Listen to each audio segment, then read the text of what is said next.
Thank you all for all the lovely comments and messages on the last video. Really a boost to the old ego. Some great positive ideas and vibes from that, which is why this episode, number 2, is going to be a nice relaxing one. You coming to say hi? Hello, baby. Hi, go on, sit down. Don't cry, just sit.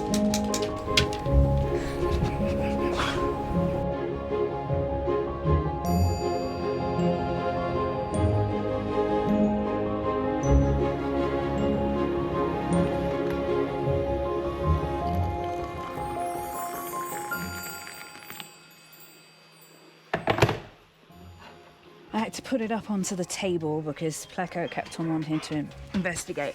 We're just going to have to live with her soundtrack. So yes, we're going to do something relaxing today. We went to Aldi last night for a bit of a middle aisle exploration, and while there I discovered Aldi had their Airfix kits back. Maybe you're a parent who wants to get their kids into something, or you want to get into something related to kit bashing and you're sort of overwhelmed by everything. Pick up one of each kit because they usually have about 2 or 3. So yes, we're going to build an Aldi Airfix kit today. I've absorbed some vitamin D, though it might completely run out of me again. We only get a handful of daylight hours here. The weather is meant to be absolutely pouring down with rain, but my God, I can't tell you how beautiful it is today. If only there was a means with which I could show you how beautiful today is.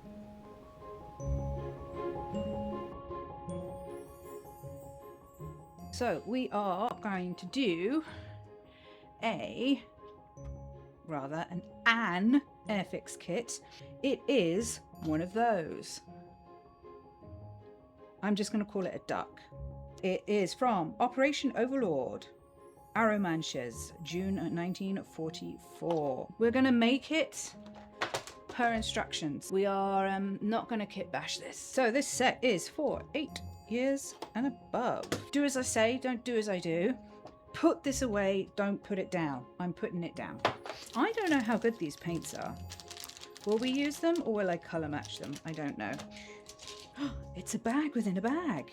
Look, I'm going to be really, really honest with you. I don't follow instructions. The duck was designed and produced in the USA during World War II and was basically an amphibious body fitted to the chassis of a 2.5-ton GMC 6x6 truck. Fully loaded, the duck could carry 25 troops, 5,000 pounds of cargo, and for defence, a .5-inch machine gun could be fitted. The vehicle featured in this kit is one that was employed at Arromanches to bring stores from ships anchored within the Mulberry Harbour and transport them to dumps inland. Right, so I have finished my duck. Behold, duck. It is an older kit, as in the likelihood is the sprues haven't been updated. However, some findings, some things were made in separate parts that could have easily have been put into one part. I swore I would paint it and put everything on it in the manner of the kit. I'm not kit bashing. I'm not going to make it some grim dark duck that roams along the wastelands. I had a quick look online. I did some looking at archival footage and photographs of these bad boys, and I'm going to jazz it up more like something that's seen service and has gone into service. So there's a few things I'm going to change. I'm going to take off the weird gun turret kitchen stool thing. I'm going to take the canopy off the back completely and redo it. What I'm going to do is make it look more like the canvas tops that they had. Basically, I'm going to make it look like that it actually stormed the beaches. Right, so we're going to do some bits hunting. What we're going to need for this are things like rope, maybe some chain. If I have some tires from other kit, shovels, random piping. We're going to look for bags, bundles of things. So we're going to have a look at sort of making it look a little lived in. Right, so what have I found? It's my boxer string. I'm going to use this natural hemp cord. Also, I've got a few other things. I've got some mesh here, bits from various other Airfix kits, few wheels. This is a briefcase with a hand still attached to it, so I'm going to cut him off there, sorry mate, and that will just be a random container.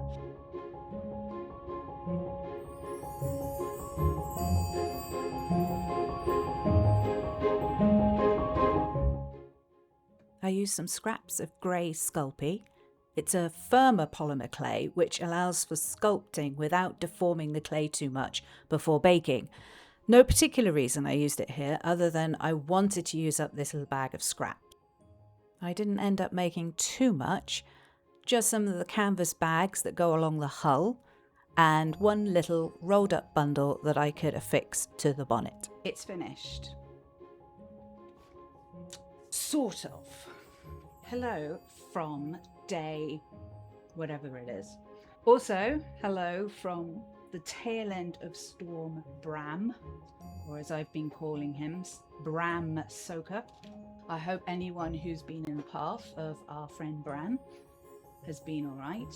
One of the side effects of having a big storm come in from the Atlantic is it makes you hyper aware of damage outside the house that may get worse when the wind comes through. So the reason why this is day 6 and the duck is not painted is because yesterday, while doing some mitigation outside, Jonathan, my husband, fell. This morning we had to do a drive over to Mallow General Hospital into their injuries unit to double check because I was not happy with the rate of swelling and the bruising. Turns out it is just sprained, and the nature of the fall, he was incredibly lucky. With that in mind, a few other things. Had to pick up my car from the crash repairs on Friday. That distracted me, as well as that there was just brain fog, all the usual things for me, and I just took my time. There's no rush. There's no panic. This is creativity. Taking my time meant that at the end of this video, the duck is not painted. We have got polymer clay. We've got those bits from the beginning of the video. What I did with the canopy, I went ahead and papier-mâché'd it. What I did was I kept the canopy on. I used string to highlight the piping that would have been in there to suspend the canopy, and then drape the tissue paper over the top of it. Now, I had no idea what it would look like, so I was fully prepared to scrap it. Used that reference photo to make the canopy over the sort of the driver's area. Ugh, not happy with it. Don't really like it. Staying with it though, living with it. Hopefully I can fix it in post with some paint. Thank you for getting this far, and thank you very much for joining me on this episode 2. I have some ideas coming up, especially a very festive one that I've been toying with. I'll see you next week. Take care, and I hope a lot of you that would have been affected by Storm Bram got away okay and there wasn't that much damage or flooding.